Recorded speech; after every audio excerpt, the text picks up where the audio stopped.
এটা ভোটের আগে ঘুষ দেওয়া, অন্য কিছু না।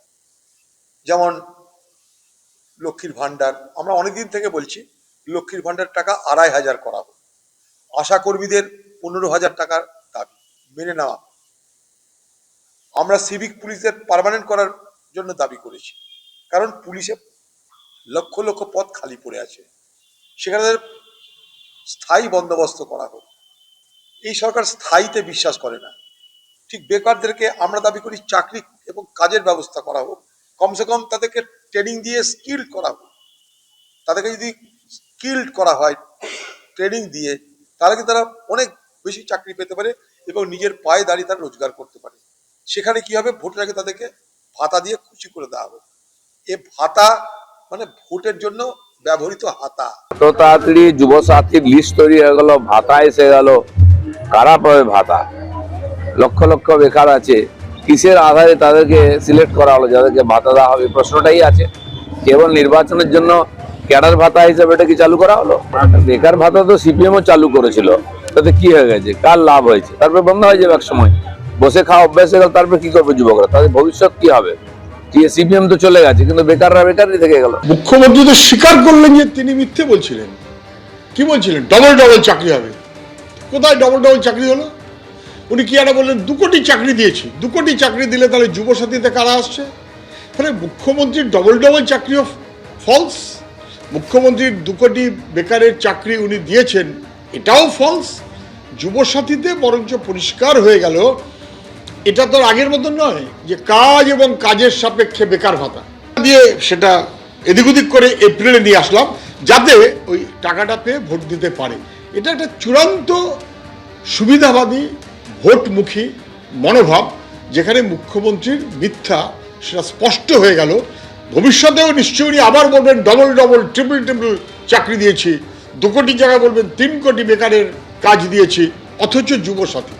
উনি ধরা পড়ে গেছেন যে উনি চূড়ান্ত মিথ্যে কথা বলছেন এবং আসলে যুবকের সাহায্যার্থে এসব কাজ নয়। ছত্রপতি, এটাকে তো অন্তত অ্যাপ্রিসিয়েট করবেন। ধরুন কেউ একজন, আমি বলছি হায়ার এডুকেশন করছেন বা উচ্চশিক্ষা পার্শ্ব করছেন বা পরীক্ষার জন্য প্রস্তুতি নিচ্ছেন, তার যদি সে হয়তো টিউশন করে নিজের প্রতিদিনের হাত খরচ চালাবার জন্য, সে তার হাতে যদি ১৫০০ টাকা প্রতি মাসে পৌঁছয় বা তার ফর্ম ফিল আপের টাকাটা যদি উঠে আসে, ইন্টারনেট ব্যবহার করে প্রতিদিন স্টাডি করতে হয়, তার খরচাটা যদি উঠে আসে, অসুবিধা কি আছে? এ তো তাকে তারই তো সুরাহা হবে।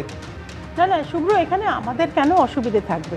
এই এত লোক লাইনে দাঁড়াচ্ছে, তাদের বাবা মারা, কার ৩০ বছর বয়স, কার ৪০ বছর বয়স, কে ২১ বছর বয়স সবে, কেউ বলছে আমি গ্র্যাজুয়েশন করেছি, কেউ বলছে MA করেছি, চাকরি পাইনি, কে আবার CA চার্টার্ড অ্যাকাউন্টেন্ট পর্যন্ত রাস্তায় মানে লাইনে দাঁড়িয়ে আছে। আমার এখানে একটা চার্টার্ড অ্যাকাউন্টেন্সি নিয়ে পড়াশোনা করছে, CA বললো বলে আমার মনে হলো যে সে বোধহয় পাশ করে বেরিয়ে গেছে, বা যাই হোক যাই করেছে। কিন্তু এখানে না সবচেয়ে বড় কথা হচ্ছে যে এই অসংখ্য মানুষ তার মানে আমাদের রাজ্যে বেকার, এবং এই অসংখ্য মানুষ বারবার একটা কথা বলছে, তাদের বাবা মা মাসি যারা যারা এসছে তারাও বলছে যে এখানে একটাই কোয়ালিফিকেশন, তৃণমূলের মানে নয় নেতা বা ছোট নেতা বড় নেতা তাদের সঙ্গে কোনো সম্পর্ক থাকতে হবে, মানে কোয়ালিফিকেশন তৃণমূল।